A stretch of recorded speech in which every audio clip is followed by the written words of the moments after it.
ओम नमः शिवाय। हेलो दोस्तों, आज के इस वीडियो में बताऊंगा सावन में शिवलिंग पर जल कैसे चढ़ाएं, खड़े होकर या बैठकर। इन सारी बातों को जानने के लिए मेरे साथ वीडियो के अंत तक बने रहें। शिव पूजा के लिए भारत के कोने कोने में एक लोटा जल सारी समस्या का हल। इस नारे का पूरी शिद्दत से पालन किया जा रहा है। शिव पुराण में भी कहा गया है कि शिवलिंग पर मात्र जल चढ़ाने से भोलेनाथ प्रसन्न हो जाते हैं और सारे कष्टों से मुक्ति मिलती है। खासकर सावन में शिवजी का जलाभिषेक करना विशेष महत्व रखता है, लेकिन अधिकतर लोग शिवलिंग पर जल चढ़ाते समय जाने अनजाने में गलतियां कर बैठते हैं।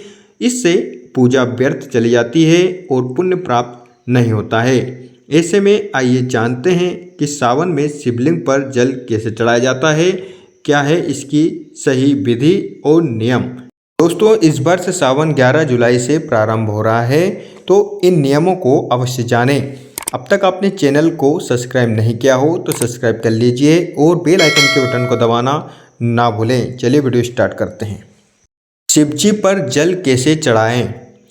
शिवलिंग पर जल चढ़ाते समय हमेशा बैठकर जल चढ़ाएं।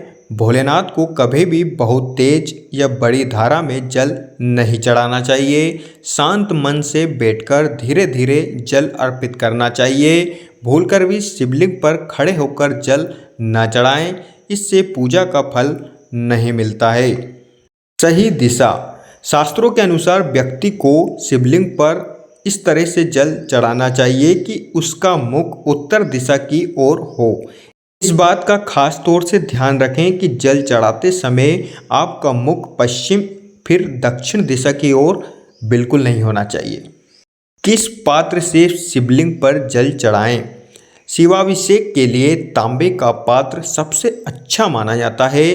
कांसे या चांदी के पात्र से अभिषेक करना भी शुभ माना जाता है, लेकिन गलती से भी शिवजी का किसी स्टील के बर्तन से जलाभिषेक नहीं करना चाहिए। ठीक वैसे ही तांबे के बर्तन से दूध का अभिषेक करना भी अशुभ माना जाता है। शिवलिंग पर जल कहाँ कहाँ चढ़ाएं। नंबर 1, शिवलिंग की पूजा करना हो तो सबसे पहले तांबे के लोटे में जल लेकर जल हरि के दाईं ओर चढ़ाएं, जिससे भगवान गणेश जी का स्थान माना गया है।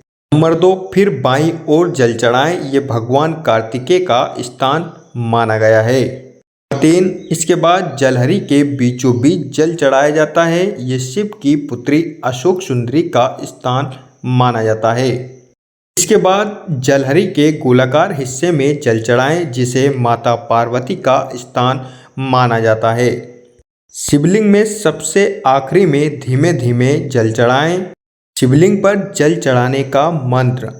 नंबर 1, ओम नमः शिवाय। नंबर 2, ओम त्र्यंबकं यजामहे सुगंधिं पुष्टिवर्धनम् उर्वारुकमिं वंदनां मृत्युमोक्षीमामृतात्। ये मंत्र अवश्य गुनगुनाएं। दोस्तों, सावन के महीने में खासतौर आप इस बातों को अवश्य ध्यान रखें, जिससे भगवान भोलेनाथ की कृपा आप पर बनी रहेगी। अगर आपको वीडियो अच्छी लगी हो तो like, share, comments and subscribe करना ना भूलें। Thank you so much all of you.